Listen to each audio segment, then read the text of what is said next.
if you're starting to post content, I promise you, it's gonna be so much harder when you're trying to post in like multiple platforms all at the same time, right? Because Instagram is gonna have their own format. Facebook is gonna have their own format.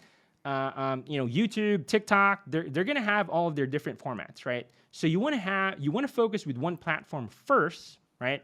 And once you start building that muscle, once you start actually posting consistently, and that is the keyword here, is we want consistency, right? Now, that easy hack for this, guys, when you're creating content, is we like to use what's called misconception marketing. Okay, so misconception marketing, guys, this is this is an easy way to think about this. Is what is a common misconception in your industry that most people believe, and then you just call it out. Okay, so three steps here, right? So it's basically you need to call them out using a hook.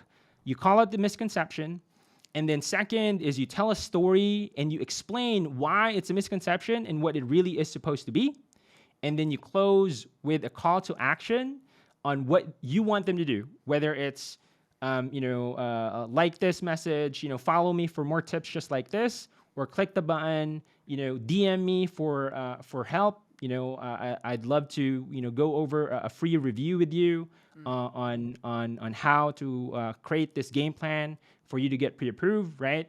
And so an example for this, so common misconception, hey guys, not everyone knows this, but you don't need 20% down to be able to buy a house, right? And then you explain what it is. And then now it positions you as the expert, right?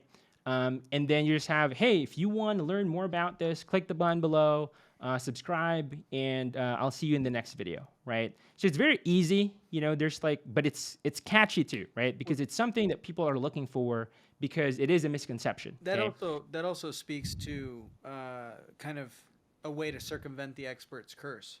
One of the things that I see so many people in the mortgage industry do is they get into technobabble because their product knowledge evolves over time, their experience and exposure evolves over time, and so they just start rattling off acronyms and terms to borrowers like they for some reason are at the same level, right?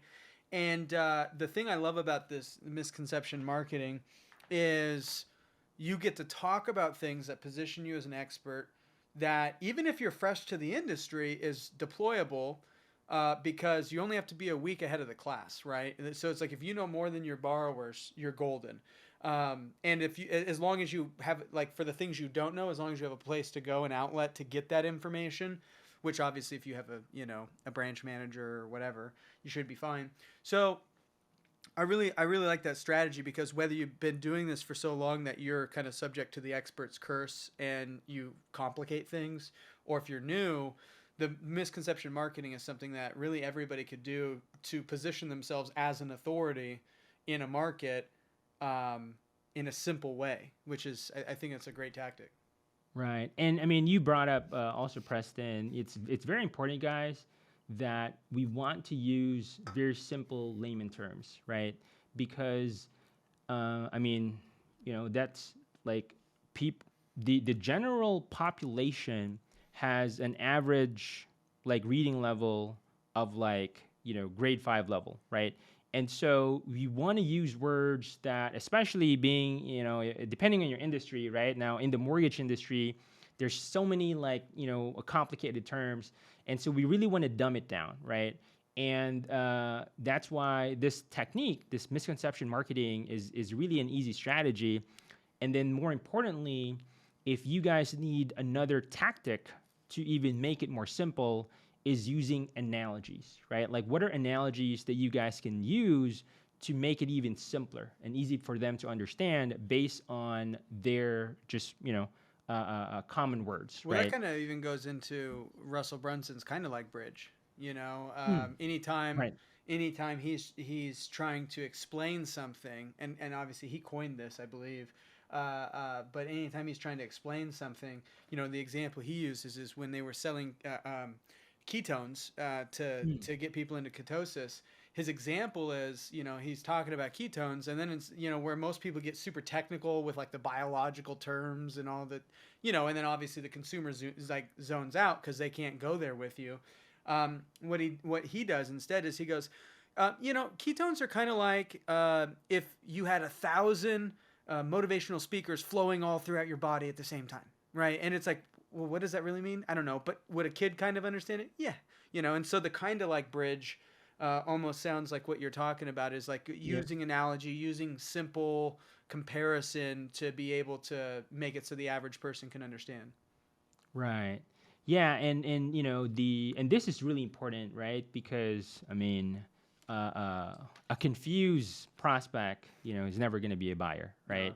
And so so that's step 2 here is just focus with one platform, build a muscle, generate consistency, and then step 3, this is where you could go omnipresent, right?